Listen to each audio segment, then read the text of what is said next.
Hello dear students and welcome back to my channel. In my previous video, I have explained the complete poem Ozymandias by Percy Bysshe Shelley. This is taken from degree 4th semester English, Unit 4. If you haven't watched it, then the link is given in the comment section. The whole playlist is there. Do check it out. In today's video, I'll explain you the most easiest summary to learn for your board exam, for which you can get full marks if you learn it nicely. So let's begin.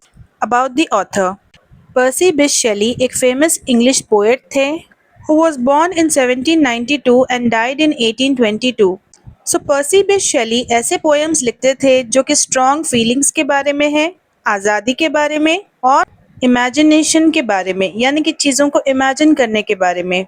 Summary, ये जो poem है ओzymandias, ये एक पुराने से statue के बारे में है जो कि एक रेगिस्तान में यानी कि एक डेजर्ट में है. तो जो स्पीकर है पोएम के, उनसे एक ट्रैवलर कहता है कि उन्होंने इस स्टैचू को बहुत लंबे समय पहले देखा था. इस स्टैचू को एक राजा की याद में बनाया गया था जिसका नाम था ओzymandias, ताकि लोग इस राजा को याद रख पाएं. और अब ये स्टैचू यहाँ पर टूटा पड़ा हुआ है.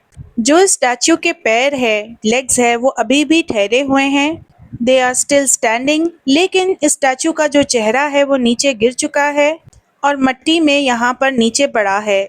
It is lying in the sand. इस स्टैचू के चेहरे पर बहुत ज़्यादा गुरूर है, प्राउड है और वो गुस्से में भी लगता है थोड़ा सा. इस स्टैचू का चेहरा ये बताता है कि ये राजा सोचता था कि वो बहुत ज़्यादा ताकतवर है.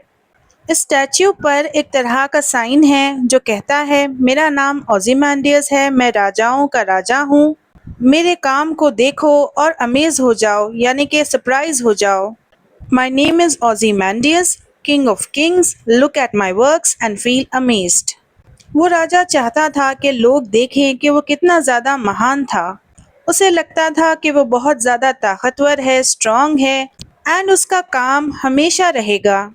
लेकिन आज अगर देखा जाए तो उस स्टैच्यू के अतराफ कुछ भी नहीं है. There is nothing around the statue. वो जगह बिल्कुल भी खाली है. वहाँ पर ना तो कोई बिल्डिंग है, ना ही लोग हैं और ना ही कोई किंगडम.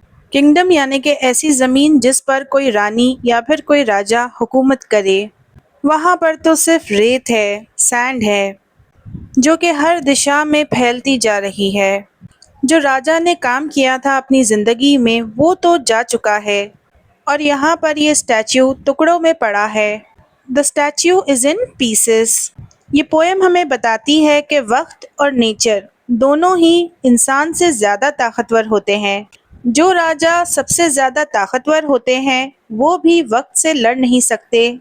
जो चीज़ें ये बनाते हैं वो एक दिन टूट जाएंगी और गायब हो जाएंगी.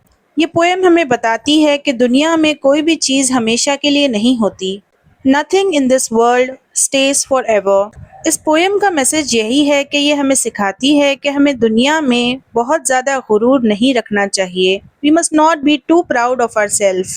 जो ताकत होती है और जो शोहरत होती है, पावर एंड फेम, फेम यानी कि फेमस रहना, ये चीज़ें हमेशा के लिए नहीं होती. और वक्त और कुदरत, टाइम एंड नेचर, ये दोनों ही ताकतवर होते हैं इंसान और राजाओं से भी ज़्यादा.